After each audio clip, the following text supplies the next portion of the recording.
Hey everybody, it's Andy back for another week to help you build a career you love. Today we're going to talk about how to get an out-of-state job, so what those best tips are. So this is really your remote job search. So if you're like me and you're in the United States and you're looking to change states, these techniques will apply. But I've also used these tips for people who are outside the US, who want to move to the US or want to change countries. These techniques will apply regardless, but it is about moving for a job. And I'm assuming as we go through this that you've decided you want to move. This is not about a company who hired you who's going to relocate you. This is about targeting opportunities in another state that you would like to move to. So it is more complicated than searching for an opportunity within your city. So let's run through these. I've got 9 of them. Some are a little more static, some are a little more dynamic, but let's run through them. I think you'll enjoy them. The first thing is I would take your address off your resume. It's subtle and simple, but we don't need to confuse matters. If you are sending your resume to a different city or a different state, I generally recommend that you have an address of some sort, or you let the employer know what town or state that you're in. But in this particular case, I'm a fan of removing it. It will only cause you hardship to leave it on and reduce the chances that somebody's actually going to give you a call back for an interview. So the first thing that I would do is I'd remove your resume. The second thing is, along the same lines, if you have an opportunity or you know somebody in the city that you are moving toward, it is kind of nice if you can sort of have a home base in the city you want to move to. I realize that is not always the case, but tip number 2, if you can get an address in the target city, that will favor you. So I would put that on the address. And those are just some things that you can clean up on the resume. I also recommend on your LinkedIn profile putting the city that you want to move toward. It will help as recruiters are searching for candidates in their area. They're more likely to come across your profile if you have the city that you want to move in on the LinkedIn profile. Your LinkedIn profile is not a legal document. In this particular case, it's okay to give yourself a leg up. If you do get calls out of the blue from recruiters, it's always okay to say, I put that on my profile because I have decided I am moving there. So I've started my search. It's perfectly okay. So that's step number 3. All right, tip number 4 is I would start to put together a target list of companies in the city you want to move toward. I always recommend that no matter who you are, however junior or senior you are, that you drive your job search based on your targeted company list. It is never more important than if you're moving cities to make sure that you have a list of great companies that you can reach out to. And if you want more information on how to put a target company list together, I did an entire live office hours on that. I'll put the link in the description, so you can check that out. There's 12 steps to putting together a great target company list. So I would start targeting organizations in that area so you can connect up with them with your resume, your cover letter, your LinkedIn emails, and however you're going to reach out to those organizations. But I would definitely have a list that you are targeting. So that's number 4. And number 5, I would then start looking at the job boards.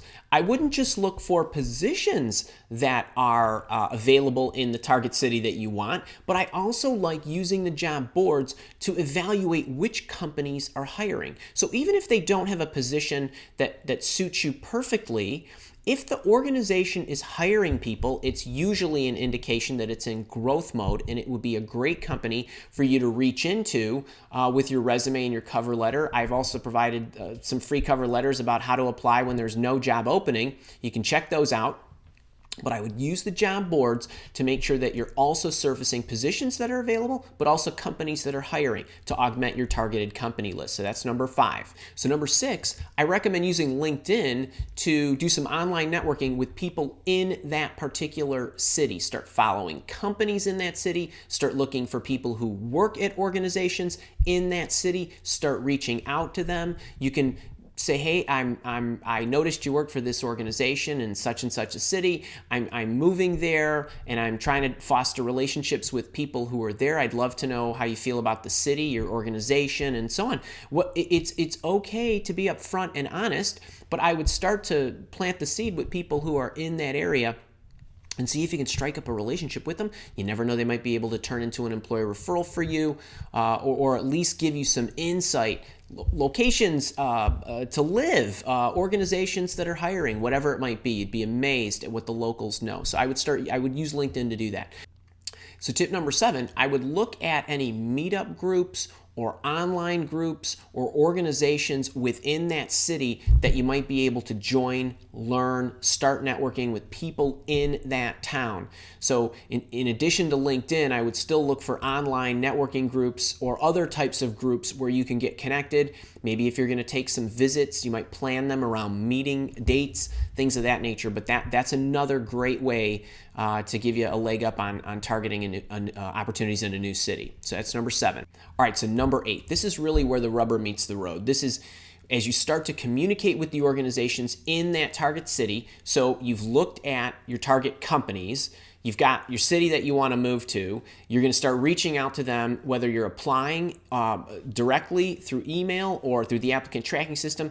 When you get your cover letter together, there are some messages that have to be conveyed in the cover letter.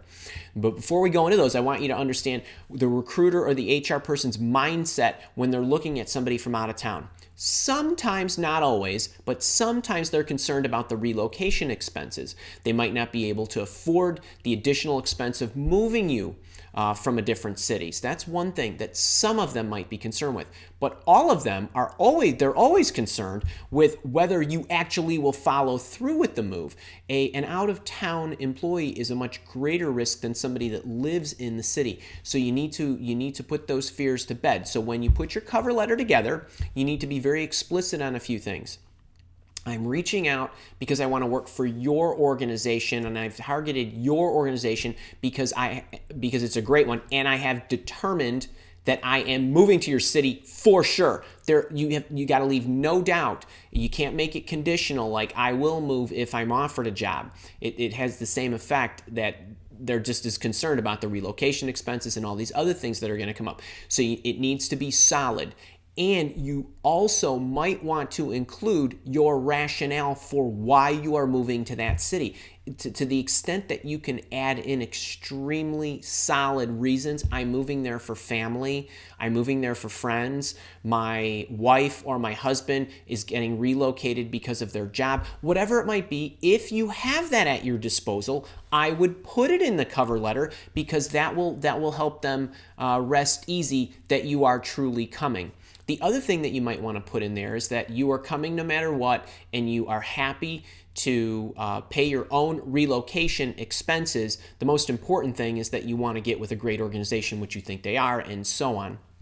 You can check out some of my other cover letter templates that you can use, but you want to make sure that you are adding these elements in because you want to diffuse those issues. You do not want the employer worrying about that as an out-of-town person who's going to relocate. And then number 9, I would also be very flexible on the interviews. So to the extent that you can accommodate their phone screen, knowing that you're out of town, they're likely going to screen you on the phone. They might do a video interview.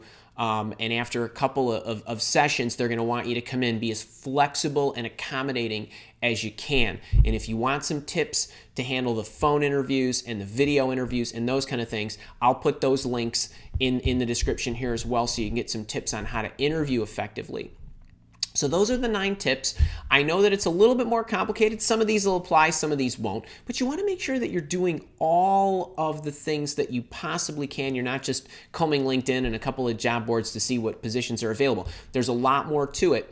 And if you want more on the overall job search and how I would allocate my time, I would check out my live office hours on why your job search is taking so long, and I would also check out that live office hours I mentioned about building a target company list. Those will both really help you.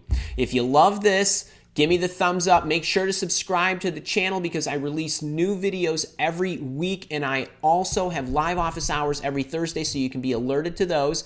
If you are watching this anywhere other than my YouTube channel or my Tips for Work and Life blog, hop over to those sites. I've got lots more videos, podcasts, articles, free downloads, all kinds of goodies for you. Till next week, have a great one.